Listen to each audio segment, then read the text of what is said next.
I saw this kid playing and she was so cute, and when I turned my camera toward her, she cried, and I don't know what kind of experiences she had, and I had to spend some time with her, kind of make her feel comfortable again and smile for me until I took the picture.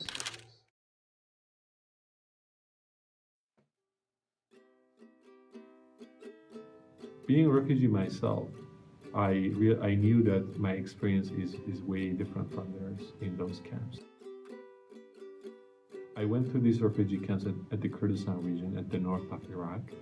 I wanted to see the reality on the ground. As soon as I stepped in, I realized that no word can explain the reality and this pain and suffering of those scenes that I saw in those camps. So I decided to take photos, through these photos, that I can convey that pain and suffering to the audience, and that counters the image that media produces around the world.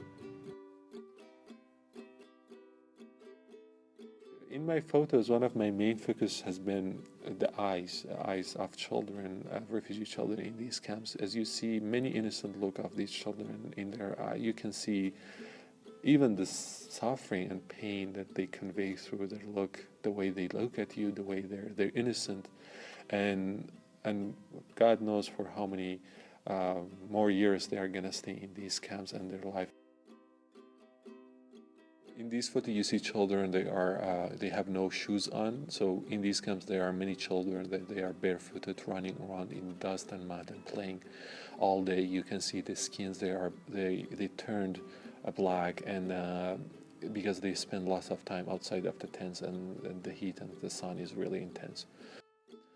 These two, I noticed that they were waiting for a long time until their turn arrived, and they got some kind of, they filled their containers, and one of them dropped the container and wasted half of the water.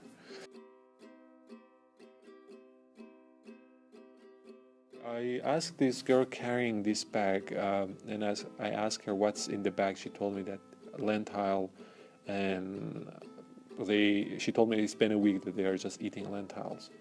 And I think in these camps, because of many of these camps are overpopulated, so the resources are not enough to kind of feed people.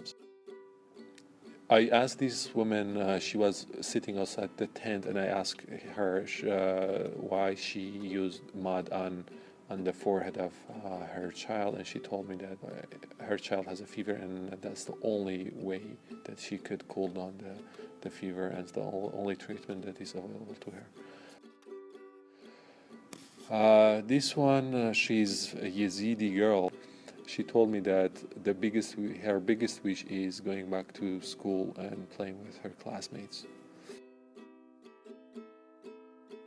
This one, I asked him why he's wearing a school bag. He told me that because he likes to show, or he likes to wear his school bag. And then I realized that there is no school in this camp. This family, I took their picture, and the father told me, "Why are you taking our picture? This is all lie.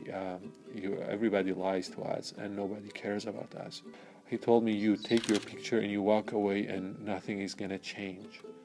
He told me that he has been there for 5 years and nobody cared about their situation.